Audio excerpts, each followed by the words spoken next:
right, I'm going to use the old Harbor Freight to torque these down 90 inch-pounds. It's got 3 at the bottom. I use this really long extension here. So I'm getting that.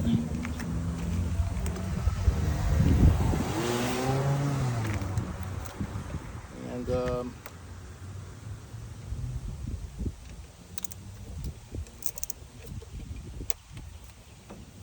you got 3 at the bottom, and you got come through here. You got 2 in here.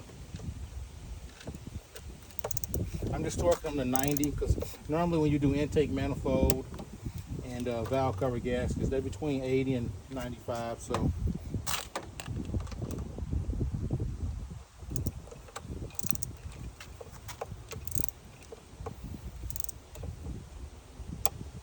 okay, so you got 3 at the bottom and 2 up the top.